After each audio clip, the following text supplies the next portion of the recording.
For millennia, women have instinctively chosen the squatting position for childbirth.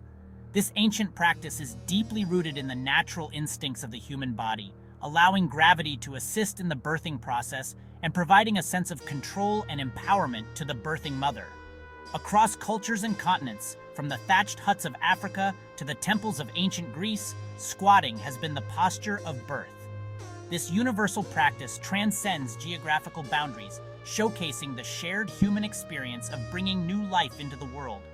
This timeless wisdom, passed down through generations, speaks to the innate understanding women have of their bodies and the birthing process.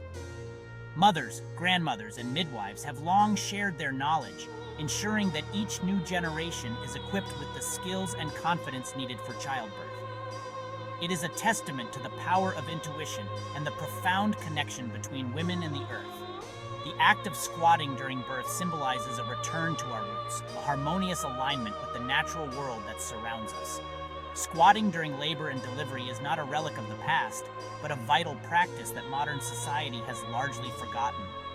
In recent years, however, there has been a resurgence of interest in natural birthing techniques, with many women and healthcare providers recognizing the benefits of squatting. In many traditional cultures, birth was not seen as a medical event, but as a natural, even spiritual experience. The birthing process was celebrated and revered, with rituals and ceremonies that honored the strength and resilience of women. Women were supported by their communities, often squatting over mats or low stools as they brought new life into the world. This communal support provided emotional and physical comfort, creating a nurturing environment for both mother and baby. This posture was not chosen arbitrarily. It was, and still is, the most physiologically advantageous position for both mother and baby. Squatting opens the pelvis, aligns the baby for an easier descent, and reduces the need for medical interventions. The decline of squatting in childbirth coincides with the rise of medicalized birth. As the medical field advanced, childbirth moved from the home to the hospital, and with it, the natural birthing positions were often replaced by more controlled clinical methods. As hospitals became the primary setting for labor and delivery, women were confined to beds, their bodies subject to medical interventions. This shift led to a more passive role for the birthing mother, often disconnecting her from the natural rhythms of her body. While these advancements have undoubtedly saved lives, they have also led to a disconnect from the innate wisdom of the female body. Many women today are seeking to bridge this gap, combining the safety of modern medicine with the empowering practices of traditional birthing. By revisiting and understanding the ancient practice of squatting for birth, we can begin to reclaim the power and autonomy that are rightfully ours. Midwives and birthing educators are now teaching these techniques, helping women to feel more in control and connected during childbirth. We can reconnect with the wisdom of our ancestors and embrace a birthing experience that is both empowering and deeply fulfilling. By honoring these age-old practices, we not only pay tribute to the women who came before us, but also pave the way for. To truly comprehend the brilliance of squatting during labor, we must first appreciate the ingenious design of the female body. Nature, in her infinite wisdom, has crafted a system perfectly orchestrated for the miracle of birth. Gravity, a force we often take for granted, becomes a powerful ally during labor. When a woman squats, she harnesses the full potential of gravity to assist her baby's descent through the birth canal. The squatting position aligns the baby with the natural curve of the birth canal, creating an unobstructed pathway for the baby to navigate. Imagine a river flowing effortlessly downstream. This is the image of a baby descending smoothly through the birth canal when a mother squats. Conversely, lying flat on a bed can hinder the natural descent of the baby, making labor more challenging for both mother and child. Furthermore, squatting encourages the muscles of the pelvic floor to relax and open, allowing the baby's head to rotate and descend more effectively. This natural widening of the pelvic outlet can reduce the risk of tearing and other complications. In a world increasingly reliant on medical interventions, recognizing the power of our body's natural design is paramount. By aligning ourselves with these inherent forces, we can experience birth in a way that is both safe and empowering. Embracing the squatting position is not about rejecting modern medicine, but about harmonizing it with the ancient wisdom of our bodies.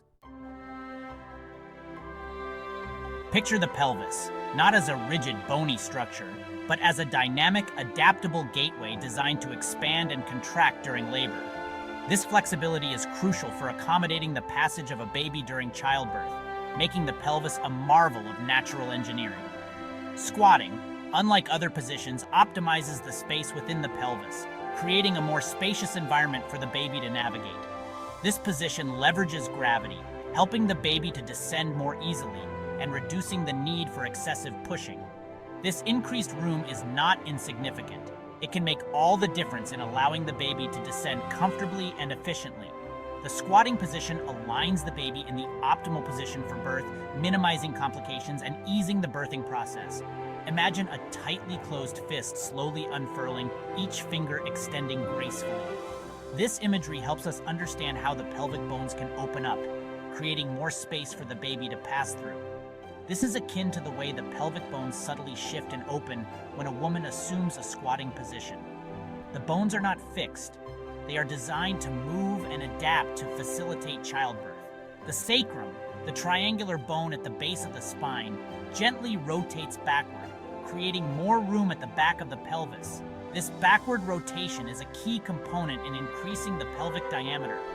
Simultaneously, the sit bones, those bony prominences we feel when we sit, move apart, widening the pelvic outlet. This movement is essential for providing the necessary space for the baby's head and shoulders to pass through. This natural expansion, facilitated by the squatting posture, is not merely a matter of millimeters. It can increase the diameter of the pelvic outlet by as much as 28%. This significant increase can greatly enhance the ease and safety of the birthing process. This significant increase in space can mean the difference between a smooth delivery and a prolonged, difficult labor. The additional room allows for a more straightforward passage, reducing the stress on both mother and baby. It can also reduce the likelihood of interventions such as episiotomies or instrumental deliveries. By creating more space, squatting can help avoid the need for surgical cuts or the use of forceps and vacuum extractors. Understanding the profound impact of squatting on the pelvic anatomy empowers women to make informed choices about their birthing positions. Knowledge of these benefits can lead to more women opting for squatting, thereby enhancing their birthing experience. It underscores the importance of working with gravity and our body's innate design to facilitate a more natural and comfortable birthing experience. Embracing these natural positions can lead to a more positive and empowering childbirth journey, aligning with the body's natural capabilities. The modern medical model of childbirth, while undoubtedly advanced in many ways, has often led to the confinement of women in hospital beds during labor. This approach, while designed to ensure safety and monitor the progress of labor, can sometimes overlook the natural rhythms and instincts of a woman's body. This practice, though well-intentioned, can inadvertently restrict a woman's natural instincts to move and position herself in ways that feel right for her body. The confinement to a bed can make it difficult for women to find comfort and can sometimes prolong labor or increase discomfort. Reclaiming the ancient wisdom of squatting invites us to challenge these limitations and embrace the freedom of movement during birth.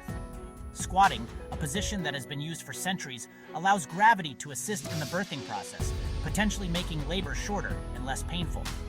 Imagine a birthing woman, not confined to a bed but free to move, to sway, to squat, to follow the intuitive wisdom of her body. This freedom can lead to a more positive birthing experience where the woman feels in control and connected to her body's natural processes. This is the essence of reclaiming ancient birthing practices. By looking to the past, we can find methods that honor the birthing woman's autonomy and her innate ability to birth her child. Squatting is not merely about assuming a specific position, it is about tapping into the primal instinct that resides within every birthing woman.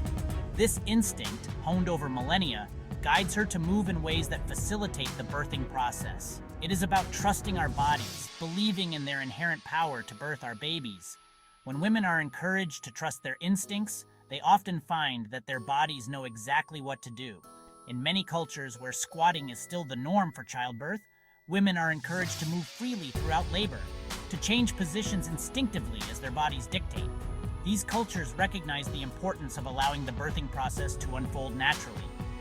This freedom of movement allows women to find comfort, to alleviate pain, and to work in harmony with their contractions. Movement can help to open the pelvis, making it easier for the baby to descend and be born. By shifting our perspective from birth as a passive medical event to an active, embodied experience, we begin to reclaim our innate power as women. This shift can transform the birthing experience, making it one of empowerment and connection. We move from a place of fear and surrender to one of confidence and agency, trusting in our body's wisdom and our ability to birth our babies. This confidence can lead to a more positive and fulfilling birthing experience, where the woman